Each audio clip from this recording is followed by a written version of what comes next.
ပုံမှန်ကြီးရှင်းမဆိုတာကောက်ပဲသီးနှံတွေကိုထည့်ထားလေးရှိတဲ့ပုပ်ကိုစောက်ရှောက်ထိမ့်သိမ့်တဲ့ရှင်းမပေါ့နတ်သဘောလည်းမဟုတ်ဘူးနတ်သဘောဆိုရင်အရက်ပါဝင်တင်သားကြရတယ်အဲဗျာကျွန်တော်တို့မြန်မာပြည်ကနတ်တွေကအရက်ကြိုက်နှစ်သက်ကြတာစမ်းကြဲတာသူသေးသနာပြုတ်လုပ်တင်တယ်နတ်ကအရက်ကြိုက်တာမဟုတ်ဘူးနတ်ကတော်တွေကအရက်ကြိုက်တာပါလို့ပြောဆိုရင်ယုံကြည်တဲ့သူတွေကနှစ်သက်လိမ့်မယ်မထင်ဘူး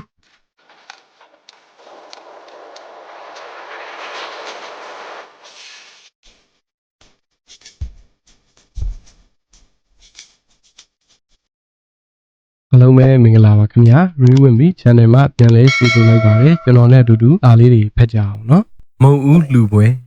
ကျွန်တော်တို့ရွာမှာဇွန်ကြီးလောင်းပွဲရှိသလိုမုတ်ချီလောင်းလူတဲ့မုံဦးလူပွဲဆိုတာလည်းရှိပါသေးတယ်ဇွန်ကြီးလောင်းပွဲကတစ်နှစ်မှာ3ကြိမ်ပြုလုပ်ပေမဲ့မုံဦးလူပွဲကတော့တစ်နှစ်မှာတစ်ကြိမ်ပဲရှိတယ်နှစ်စဉ်တစ်စောင်းမုံလာဆန်း9ရက်နေ့မှာမုံဦးလူပွဲကျင်းပါတယ်ပေါ်ဦးပေါ်ဖျားသီးနှံကိုခဲဝယ်ဘောဇင်ပြုတ်လုပ်ပြီးတန်ဃာတွေကိုဥဥဖြားဖြားလောင်းလူကြတဲ့သဘောပါအောက်ပြည်အောက်ရက်ကရင်းငံမိုင်းဥရှင်ကြီးတင်းလှူတာနဲ့မတူပါဘူးဥရှင်ကြီးကိုလည်းပေါ်ဦးပေါ်ဖြားစပန်းနန်းကိုမုတ်ဆန်းလုပ်ပြီးတင်သပူဇော်ကြတာမဟုတ်လားဥရှင်ကြီးတင်သပူဇော်ပွဲကကျွန်တော်တို့စီကနှစ်စဉ်တပေါင်းလာဆန်း3ရက်နေ့မှာတင်သပူဇော်ကြတဲ့ပုံမှန်ကြီးရှင်မတင်သပူဇော်ပွဲနဲ့တူညီတယ်မုတ်ဆန်းနဲ့တော့တင်သပူဇော်တာမဟုတ်ဘူးမုတ်ဖြူမုတ်နီ9လေးကျော်နဲ့တင်သတက်ကြတယ်မုတ်ဖြူဆိုတာကကောင်းညင်းနဲ့ပြုတ်လုပ်ထားတဲ့မုတ်ထညက်နဲ့ပြုတ်လုပ်ထားတဲ့မုတ်ထညက်နဲ့ဆိုတော့ညိုနေတာပါဒါကြောင့်မုတ်နီ9လေးကတော့ကျွန်တော်တို့စီမှာဘဲကလာရှိပါမလဲကုန်းခေါင်ခေါင်အရက်ကိုဒီတော့ငနီတူးကြောင့်ငဖမ်းဝိုင်းကြောင့်လေးတွေကိုကြော်ပြီးငါးမှတ်ထားပြီးတင်းသပူဇော်ကြတယ်ပုံမကြီးရှင်မလဲငါးမှတ်ထားပြီးကျင်း납ပေတော့ပုံမကြီးရှင်မဆိုတာကောက်ပဲသီးနှံတွေကိုထည့်ထားလေးရှိတဲ့ပုပ်ကိုစောက်ရှောက်ထိမ့်သိမ့်တဲ့ရှင်မပေါ့နတ်သဘောလည်းမဟုတ်ဘူးနတ်သဘောဆိုရင်အရက်ပါဝင်တင်သားကြရတယ်အဲဗျာကျွန်တော်တို့မြန်မာပြည်ကနတ်တွေကအရက်ကြိုက်နှစ်သက်ကြတာစမ်းကြဲတာသူသေးသနာပြုတ်လုပ်တင်တယ်နတ်ကအရက်ကြိုက်တာမဟုတ်ဘူးနတ်ကတော်တွေကအရက်ကြိုက်တာပါလို့ပြောဆိုရင်ယုံကြည်တဲ့သူတွေကနှစ်သက်လိမ့်မယ်မထင်ဘူးမှတ်မိသေးတယ်ငယ်ငယ်ကအမေကိုပုံမှန်ကြီးရှင်းမဆိုတာဘလို့ကြီးလဲလို့မေးမြန်းဘူးတယ်ဒီတော့အမေကပြောပြဘူးတယ်အောင်မေရှိန်ကြီးလို့ခက်ဝဝကြီးတဲ့အတုပ်ဆုံရောင်းတဲ့အောင်မေရှိန်ကြီးဟာဝါလုံးအားကြီးတယ်သပင်ကိုလည်းဖားလျားရှာထားတယ်ကျွန်တော်တို့စီမှာအယူးမာကြီးဒေါ်စောကြီးသာသပင်ကိုမဖီးမလိန်ဖားရချထားတတ်တယ်ဒါကြောင့်ကျွန်တော်တို့ကလေးတွေကသပင်ဖားရချထားတာမြင်ရင်ကြောက်ရွံ့နေကြတယ်အယူးမာလို့ထင်မှတ်တာကိုသပင်ကိုဖားလျားချမကောင်းဘူးတဲ့ဘာလို့လဲဆိုတော့အပူသည်မှာသပင်ဖားလျားချတတ်တာအပူသည်ဆိုတာပရိဒေဝသောကရောက်ရှိခံစားနေတဲ့သူကိုပြောတာပြီးတော့နှုတ်ကလည်းနှုတ်ပြင်းတွဲကြီးတဲ့နှုတ်ပြင်းတွဲဆိုတာရှည်လျားလွန်းတဲ့နှုတ်ကိုပြောတာ1000လောက်အထိရှည်လျားနေတဲ့နှုတ်ကြီးတဲ့စဉ်းစားတာကြီးခန္ဓာကိုယ်ကလည်းဝဝဖိုင်ဖိုင်ကြီးစပင်ကလည်းဖားလျားချလို့နှုတ်ပြင်းတွဲကြီးဆိုတော့ပုံမှန်ကြီးရှင်းမကိုကျွန်တော်တို့ကလေးတွေမကြည့်ဝန်းအောင်ကြောက်လိုက်ကြတာ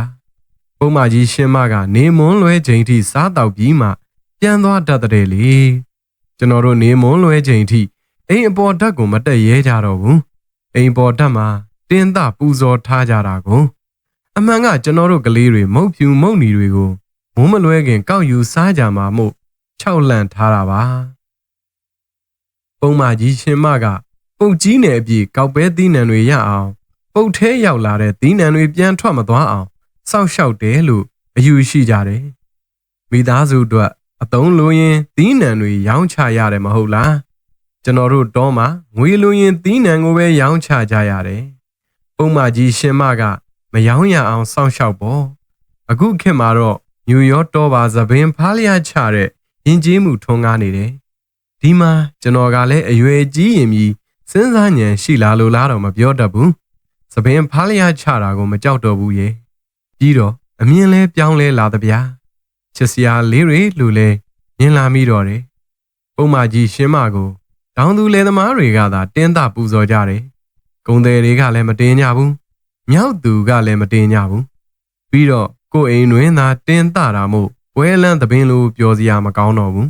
။မဟုတ်လူပွဲကတော့လေးရွာနဲ့သက်ဆိုင်တဲ့ပွဲပါ။ကျွန်တော်တို့ရွာကဘုံကြီးကျောင်း26ကျောင်းရှိတယ်။တောင်တိုက်မြောက်တိုက်အရှိတိုက်ဆိုပြီးတော့ခွဲခြားထားတယ်။ရွာရဲ့အနောက်ဘက်မှာတော့မန္တလေးမုံရွာကားလမ်းရှိတယ်။လယ်တွေရှိတယ်။ဘုံကြီးကျောင်းမရှိဘူး။ဒါကြောင့်အနောက်တိုက်ရဲလို့မရှိဘူးပေါ့။မိုးဦးလူကရွာမှာရှိတဲ့ယဟန်သားမဏေအားလုံးကိုလောင်းလူတာမဟုတ်ဘူး။ယဟန်သားမဏေအကုန်ဆိုရင်အပ150လောက်ရှိတယ်။တကြောင်တစ်ပါးပဲလောင်းလူတယ်။မုံ26ခုပဲလောင်းလူရတယ်။ဧည့်သည်တွေပါလောင်းလူခြင်းနဲ့ဆိုရင်တော့မုံအခု40လောက်ထည့်ခဲ့ပေါ့။ဧည့်သည်ဆိုတာသံတောင်းစားတွေကိုယဉ်ယဉ်ကျေးကျေးနားခံတာအောင်ခေါ်ဆိုတာပါ။ဧည့်သည်တွေကလည်းအဲ့ဒီနေ့မှာဘဲကဘလို့ရောက်လာကြတယ်မပြောတတ်ဘူး။ရောက်လာတတ်တယ်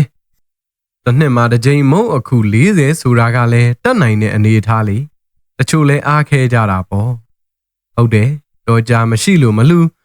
လို့မရှိဖြစ်နေအောင်မယ်။တစ်နှစ်တစ်ခါတော့လူရန်နိုင်အောင်ကြိုးစားအောင်ပါ။မိုးဦးလူမှာလေးရွာအိမ်ပေါက်စီဆိုတာလိုလောင်းလူတတ်ကြတယ်။သားထောက်သမီးကံမရှိတဲ့အဖွားအိုတွေကလည်းတောင်းဝေထောက်ပြီးလိုက်ပါကြတယ်။တချို့ကလည်းကိုယ်တိုင်ကိုယ်ကြကုသိုလ်ယူခြင်းတဲ့သဘော။မိုးဦးလူမှာယောက်ျားတွေကတော့လုံးဝမလိုက်ပါတဲ့လောက်ပါပဲ။ဒါကြောင့်လဲနတ်ပြည်မှာနတ်သားတစ်ပါးဘေးမှာနတ်သမီး400ချမ်းရံနေတာလို့တွေးမိပါရဲ့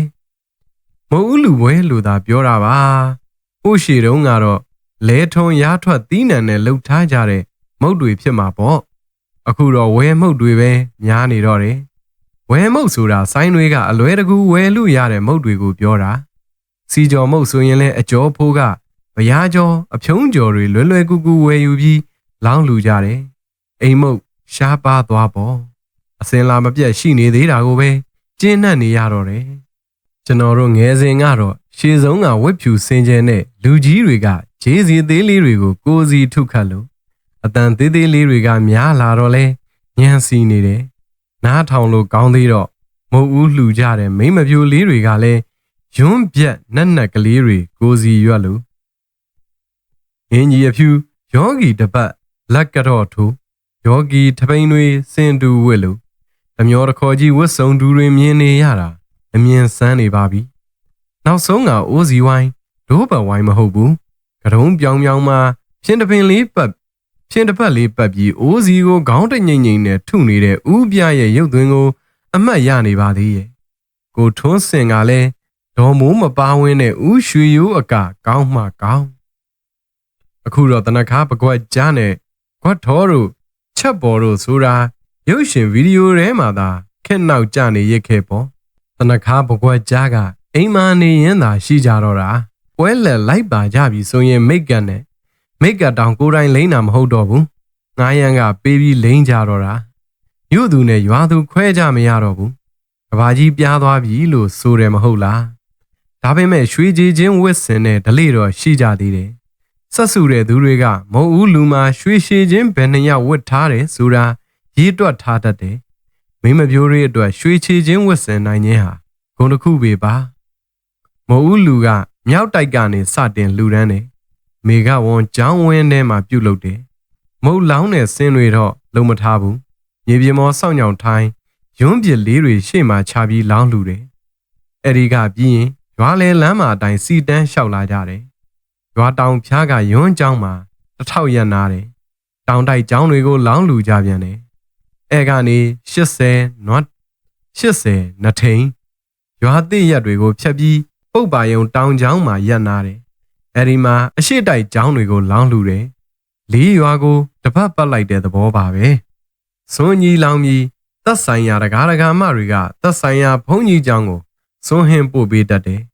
မုံဦးလူကတော့မုတ်သားလောင်းပြီးစွန်းဟင်းလည်းမပို့ကြတော့ဘူးမုံဦးလူတဲ့နေ့မှာတန်ငါတွေစွန့်ခံထွက်ကြရတယ်မုတ်ကြီးစားရလဲဝမ်းဝါပဲမဲ့အာသာပြေတာမှမဟုတ်တာ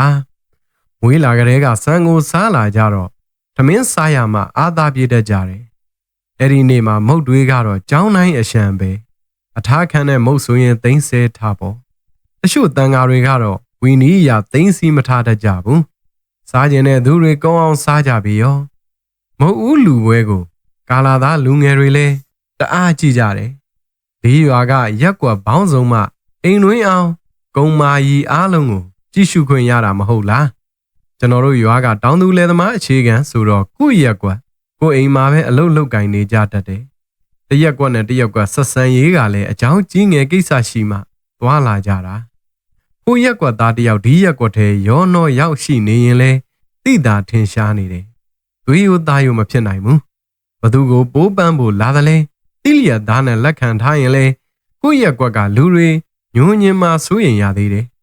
ရွာတွေမှာမိန်းမပိုးရတာလွယ်မယောင်နဲ့ခက်ခဲလာတယ်။အော်ဒါနဲ့စကားမဆက်အခုလိုကျွန်တော်ဖတ်ပြတဲ့စာလေးတွေကိုကြိုက်နေတဲ့သဘောကျတယ်ဆိုလို့ရှိရင်ကျွန်တော်ရဲ့ channel လေးကို like subscribe လေးလုပ်သွားပေးခဲ့ကြပါအောင်နော်။နောက်ပြီးတော့အကြံပြုချင်တာများရှိရင်လည်းအောက်က comment လေးထဲမှာဝင်ရောက်ဆွေးနွေးသွားလို့ရပါတယ်။ကဲကျွန်တော်နဲ့အတူတူစာလေးတွေဆက်ဖတ်ကြအောင်စို့။ဟိုဦးလူပွဲမှာကိုမျက်စီကျတဲ့မိန်းကလေးဟာဘဲရက်ကွက်ကလည်းမျက်စီကျတယ်ဆိုတာနှစ်သက်သဘောကျတာကိုပြောတာရွာဆိုတော့စုံစမ်းရမခက်ခဲရင်လှဘူးချင်းကပ်ရတာကတော့အင်မတန်ကိုခဲရင်တယ်ကျွန်တော်တို့ရွာသစ်ရက်ကွက်ဆိုရင်အိုစင်ကတော့နာမည်ကျော်ပေါ့ရွာသစ်သားတွေကတခြားရက်သူတွေနဲ့အိမ်အောင်ကြတတ်ပေမဲ့တခြားရွာသားနဲ့ရွာသစ်ရွာသူအိမ်အောင်ကြတယ်ဆိုတာမရှိသလောက်ရှားပါတယ်ရက်ကွက်ထဲလားလဲဖို့ချင်းကပ်လာရင်လည်းလက်မခံတတ်ဘူးအောင်သွဲပေးဖို့ကတော့ဝေလာဝေးအဲ့ဒီကောင်းမလေးကရွာသစ်ကဆိုရင်တော်ယုံတန်ယုံကာလာသားလူငယ်က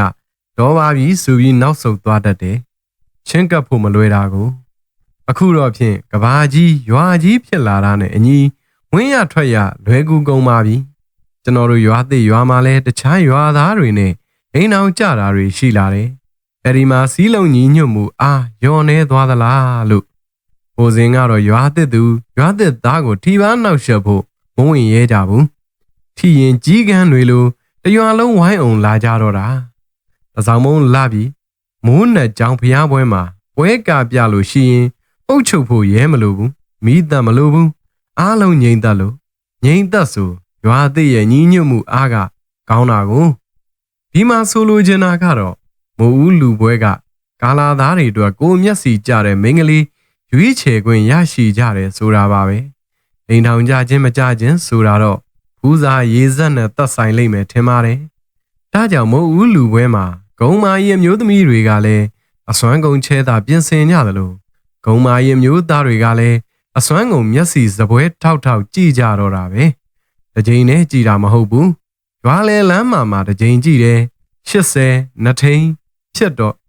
80နှစ်ထိန်ဖြတ်တော့တစ်ချိန်ကြည့်တယ်။ရွာသစ်ဖြတ်တော့တစ်ချိန်ကြည့်တယ်။ပူပြီးဇွဲတန်တဲ့သူတွေကတော့မဟုတ်ဦးလူပွဲပြီးစည်းတဲ့အထိစောင့်ကြည့်ကြတယ်။ပုပ်ပါယုံတောင်ချောင်းလောင်းလူပြီးရင်တော့မဟုတ်ဦးလူပွဲပြီးဆုံးပါပြီ။အဲ့ဒီမှာဧည့်သည်တွေလည်းမဟုတ်လူခန်းခွင့်ရှိတယ်။ဧည့်သည်တွေကိုတော့မဟုတ်ကြံရင်လည်းပေးကမ်းလိုက်တယ်။မကြံရင်လည်းမပေးကမ်းကြတော့ဘူးပေါ့။များသောအားဖြင့်ဧည့်သည်တွေပေးကမ်းဖို့မဟုတ်ကိုထပ်ဆောင်ယူလာတတ်ကြပါတယ်။မဟုတ်လောင်းလူချင်းဟာဒါနမြောက်တယ်လို့ပေးကမ်းခြင်းကလည်းဒါနဖြစ်စေတယ်မဟုတ်လား။ကျွန်တော်ကတော့မဟုတ်ဦးလူပွဲစင်လာမပြတ်တီးရှိနေစေခြင်းလို့ရွှေရှည်ခြင်းလေးတွေလည်းဝတ်ဆင်နိုင်ကြပါစေလို့ဆုတောင်းမိပါရဲ့ဒီမှာကျွန်တော်ရွာသူနဲ့အိမ်အောင်မကြပဲရွာသူနဲ့အိမ်အောင်ကြတာကအရွယ်ရောက်ချိန်မဟုတ်ဘူးလူပဲမကြည့်ခဲ့ရလို့ဆိုပါတော့ဒါမှမဟုတ်နွားကောင်းရင်ချောင်းမကူးပါဘူးဆိုတာကိုကျွန်တော်ကတော့ချောင်းနေမကမြစ်ကိုပါဖြတ်ကူးခဲ့ရပါကြောင်းခုလိုအဆုံးထိနားဆင်ပေးတဲ့အတွက်ကျေးဇူးအများကြီးတင်ပါတယ်ခင်ဗျာနောက်ထပ်လည်းစိတ်ဝင်စားဖွယ်ရာကောင်းတဲ့အောင်များစွာကိုဖတ်ရှုပေးမှာဖြစ်လို့ကျွန်တော်ရဲ့ channel လေးကိုကြိုက်နေတဲ့သဘောကျတယ်ဆိုလို့ရှိရင် like subscribe လေးနဲ့အားပေးခဲ့လို့ရပါတယ်ခင်ဗျာကျွန်တော်ဖတ်သမျှစာအုပ်လေးတွေကိုလည်းနားဆင်နိုင်အောင်လို့ဘေးနားက notification ခေါင်းလောင်းလေးကိုလည်းနှိပ်ခဲ့ကြဖို့မမေ့ပါနဲ့ခင်ဗျာ